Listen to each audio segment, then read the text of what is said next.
हरि ओम। मैं जैसा कि आप जानते हैं इसमें हम बहुत सारे पाठ पढ़ा रहे हैं। अभी हम पीजीटी आदि को लक्ष्य करके शिष्यपाल वधम महाकाव्य का श्लोक कुछ पढ़ा चुके हैं। आज चौथा श्लोक पढ़ने जा रहा है। शिशुपाल वधम।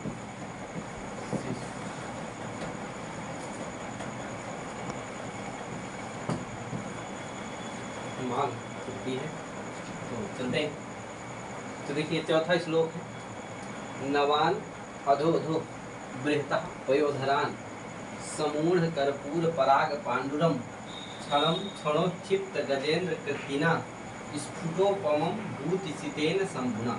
ये श्लोक। नवान अधोधो बृहतः पयोधरान समूढ़ कर्पूर पराग पांडुरम, ये एक पद का पूरा समझ है।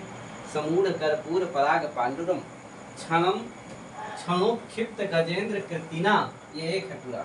स्फुटोपमम, लेकिन भूतिसितेन और शंभु, ये आप देख रहे होंगे तृतीयांत पद है ये पूरे। क्या क्षणोक्षिप्त गजेंद्र कृतिना भूतिसितेन और ये शंभु। तो ये दोनों विशेषण कहाँ जाएंगे? ये शंभुना के साथ जाएंगे। ये भी कहाँ जाएगा? यहाँ जाएगा शंभु के साथ। क्या तो शंभु कैसे हैं? शंभु माने जानते ही हैं, एक भगवान शिव। शिव कैसे हैं? तो क्षणोक्षिप्त गजेंद्र कृतिना, क्षणम क्षणोक्षिप्त गजेंद्र कृतिना भूतिसितेन शंभुना। और उस ऐसे शंभु के साथ उपमा क्या स्फुट है उपमा जिसकी। ऐसे कौन है? नारद। नारद जी को बता रहे हैं यहाँ शंभु के साथ। इस श्लोक में बताया गया है कि नारद की सादृश्यता शंभु के साथ है, अर्थात जो नारद जी हैं वह शंभु के समान है, शिव के समान है। यह इस श्लोक में बताया गया है। तो देखिए इसको नवान बृहतः पयोधरान, इसका अन्वय देखेंगे तो नवान अर्थात अत्यंत जो नवीन है। क्या? और बृहतः, बृहता का अर्थ देखिए ऊपर लिखा हुआ है बृहतः विपुलान। बृहत माने होता है विपुल, बहुत ज्यादा। तो नवान नए, बृहता माने विपुल, अत्यधिक ज्यादा। पयोधरान, पयोधर का अर्थ क्या होता है? पयोधर माने होता है मेघ, है कि नहीं? धरंती धरा और पयः पैसा धराह पयो धराह, अर्थात जो जल को जो धारण करता है उसको क्या कहते हैं? पयोधर कहते हैं। तो धरन जैसे गंगाधरा में आप समास करते हैं धरती धरा और गंगाधरा गंगाधरा, उसी तरह इसमें भी समास कर लीजिएगा। धरंती धराह पैसा धराह पयोधराह, अर्थात जो जल को धारण करे उसको पयोधर कहते हैं। वो कौन है? मेघ है। तो पयोधरान मेघान, ये द्वितीयांत है, ये ध्यान देखिएगा कर्म। तो पयोधरान नवान, कैसे? नए मेघों को, अर्थात नए मेघ क्या? नए मेघ से तात्पर्य है मल्लिका लिखते हैं अतिशय नीला नित्य था, अतिशय नील, अत्यंत नील वर्ण वाले, है कि नहीं?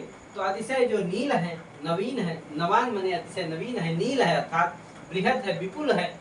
थोड़ा मोड़ा बादल नहीं है, बहुत बड़ा बादल है, विपुल है कि नहीं?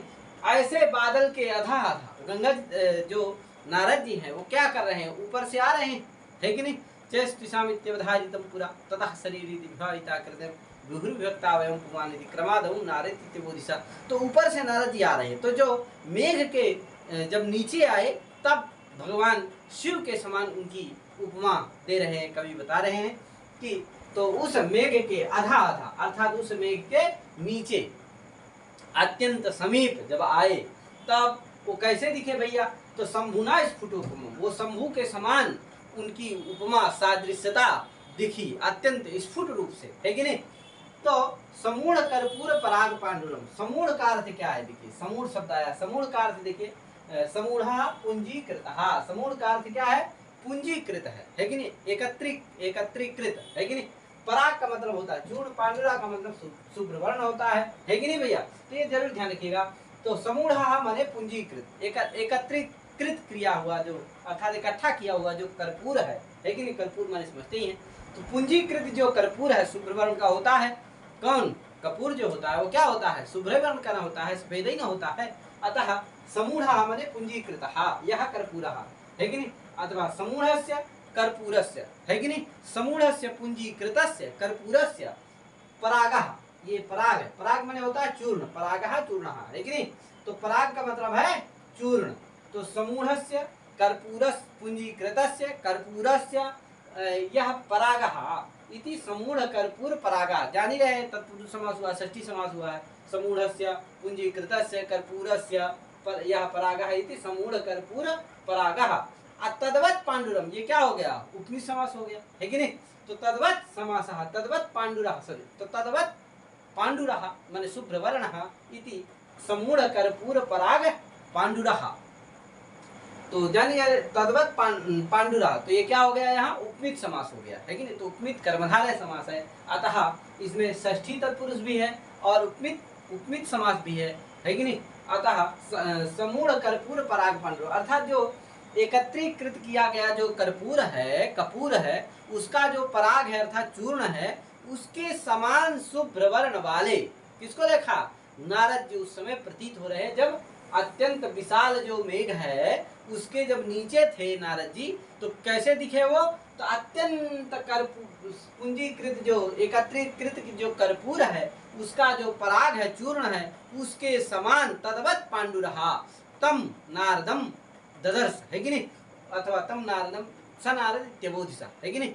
ऐसे नारद को उसने देखा, अथवा तम नारदम ददर्श, ऐसे नारद को देखे, कृष्ण जी ने देखा। तो समूढ़ कर्पूर पराग पांडुरम, है कि नहीं? फिर क्षणम, अब ये देखिए शंभु का, शंभु के साथ उनकी उपमा स्फुट हुई, क्षणम, है कि नहीं? क्षण मात्र के लिए क्षणेषु उक्षिप्ता, क्षण का मतलब किस क्षण में भैया? तो तांडवोत्सवेषु, जब तांडव के समय शिव जी होते हैं ना, तो उस समय क्षणेषु, तो उस क्षण को लेना है भैया। तो क्षणेषु तांडवोत्सवेषु उक्षिप्ता माने ऊपरी धारिता, उक्षिप्ता का अर्थ क्या है? ऊपरी धारिता, अपने ऊपर धारण कर लिए हैं। गजेंद्रस्य, गजेंद्र माने जानते ही है कि नहीं? तो गजेंद्रस्य कृति ही चर्म, कृति माने होता है चर्म, तो गजेंद्रस्य कृति ही चर्म एन सा क्षणोक्षिप्त गजेंद्र कृति ही तेन क्षणोक्षिप्त गजेंद्र कृतिना, तृतीयांत है, बहुब्रीहि समास है, ध्यान रखना। क्षणेषु यानी तांडवोत्सवेषु, तांडव के समय, उक्षिप्ता माने ऊपरी धारिता, गजेंद्रस्य, है कि नहीं? कृति, गजेंद्र की जो कृति है, चर्म है, गज का इंद्र स्वामी अर्थात व्याघ्रादि, तो उसका जो कृति है, चर्म है, उसको अपने ऊपर धारण कर लिए हैं। ऐसे जो भगवान शिव है, शंभुना का विशेषण है। तो क्षण माने तांडव के समय, उक्षिप्त माने ऊपर धारण कर लिए हैं गजेंद्र की कृति चर्म, जिसने ऐसे जो शिव है शंभुना, तेन शंभुना, और वो कैसे हैं शंभु? भूतिसितेन, और भूत्यासितः भूतिसितः, तेन भूतिसितेन, अर्थात भूति माने भस्म को धारण करने से शुभ्र वर्ण वाले जो शंभु हैं, है कि नहीं?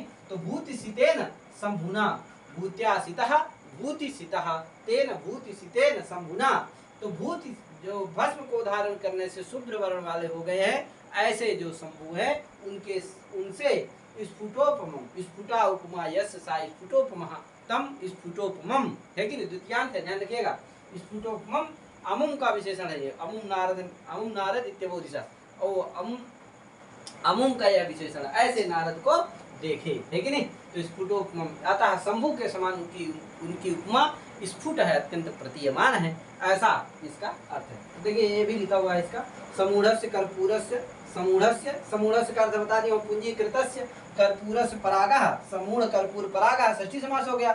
तद्वत् पांडुरः इति समूढ़ कर्पूर पराग पांडुरः, तम समूढ़ कर्पूर पराग पांडुरम, है कि नहीं? क्षणम क्षणोक्षिप्त गजेंद्र कृतिना, तो इसका अर्थ विग्रह किया, क्षणम, क्षण माने क्षणेषु है, लिखा उसमें ओरिजिनल में, क्षणेषु उक्षिप्ता माने ऊपरी धारिता, गजेंद्रस्य कृति चर्म एन सा क्षणोक्षिप्त गजेंद्र कृति, तेन क्षणोक्षिप्त गजेंद्र कृतिना शंभुना, शंभुना का विशेषण है, भूत्यासितः भूतिसितः, तृतीया पुरुष समास है। तो इस तरह से इसका इसमें समास विग्रह आदि समझ लेना चाहिए, है कि नहीं? अधोधा, अब यहाँ स्फुटोपमा में आप जान ही रहे, उपमा अलंकार है, स्फुटा उपमा यश सा, स्फुट उपमा शब्द का प्रयोग है। और भूतिसितेन में, ये भूतिसितेन में अनुप्रास अलंकार है, भूत्या सीता भूतिसिता तेन भूतिसितेन, इसमें क्या है? अनुप्रास अलंकार है, अतः इस तरह से इसका अलंकार भी छंद तो जानते ही वंशस्थी है। तो इस तरह से इस श्लोक हो गया। तो इस श्लोक में ध्यान रखिएगा, नारद जी का जो सादृश्यता है वह साम्यता भगवान शिव के साथ की गई है, यह इस श्लोक में बताया गया है।